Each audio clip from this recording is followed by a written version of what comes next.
Treaty of 1818 Rajput ने Britishers से protection ली और टीम अप किया। क्या ये इंडिया के लिए गुड था? ये कमेंट आया है, तो चलिए इस कमेंट का जवाब देते हैं। लेकिन 1818 को समझने से पहले 1818 के हालात समझने पड़ेंगे। 1818 तक पिंडरी मराठा रेड्स ने राजस्थान की कमर तोड़ दी थी। करीब 1147 गांव लूटे गए, 50% चौथ वसूली गई और इकोनॉमिक लगभग 70% तक क्रैश हो चुकी थी। ना रिसोर्सेज बचे थे, ना खजाना, ना वो मिलिट्री स्ट्रेंथ जो लगातार लड़ाइयाँ झेल सके। उस वक्त प्रैक्टिकली सिर्फ दो रास्ते थे। पहला, लड़ते लड़ते अपना राज्य ख़त्म कर दो। दूसरा, ब्रिटिश प्रोटेक्शन के साथ ट्रीटी करके अपने राज्य को बचा लो। राजपूतों ने दूसरा रास्ता चुना। कोई भी इंसान जो समझदार होता वो यही करता। अब ट्रीटी क्या थी?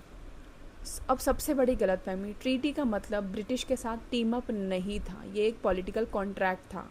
बाहर से प्रोटेक्शन, चौकीदारी ब्रिटिश की, लेकिन राज्य के अंदर कानून, धर्म, टैक्स और राजा के हाथ में, राजपूत के हाथ में। और ज़रा हिस्ट्री देखो, अवध गया, बंगाल गया, पंजाब गया, लेकिन राजपूताना के राजपूत राज्य बने रहे। क्यों? क्योंकि हर पॉलिटिकल कॉम्प्रोमाइज़ को गुलामी समझ लेना हिस्ट्री नहीं होती। और अगर ये सिर्फ ब्रिटिश लॉयल्टी थी तो 1857 में क्या हुआ? कोठा, आवा, निम्बाहेरा जैसे इलाकों में ब्रिटिश अथॉरिटी के खिलाफ खुला रेजिस्टेंस हुआ। मेवाड़ और मारवाड़ जैसे बड़े घरानों ने 1857 में ब्रिटिश की मदद करने से साफ इनकार कर दिया। एक सिपाही तक नहीं भेजा। मतलब साफ था, प्रायोरिटी थी अपने राज्य और अपनी अस्मिता को बचाना, और वो राजपूत रूलर्स ने किया। 800 साल तलवार से इतिहास लिखा है, गौरी से, खिलजी से, औरंगजेब से, मुगल, तुर्क, पता नहीं कितनों से। उस पर इतिहास को छोड़कर एक पॉलिटिकल ट्रीटी को उठाकर राजपूतों को ब्रिटिश के नौकर बोल देना इतिहास की समझ नहीं, इतिहास की आधी अधूरी क्लिपिंग है।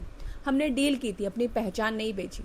50 साल की पॉलिटिकल मजबूरी को 800 साल की राजपूतों की 800 से 1000 साल की राजपूती विरासत को गद्दारी का सर्टिफिकेट मत बनाओ। तुम्हारा ज्ञान 30 सेकंड का हो सकता है, लेकिन हमारा इतिहास उतना नहीं है। मुंह चलाने से पहले पूरी ट्रीटी पढ़ लो, समझ लो, फिर आकर कमेंट करो। जय राजपूताना, जय माँ भवानी।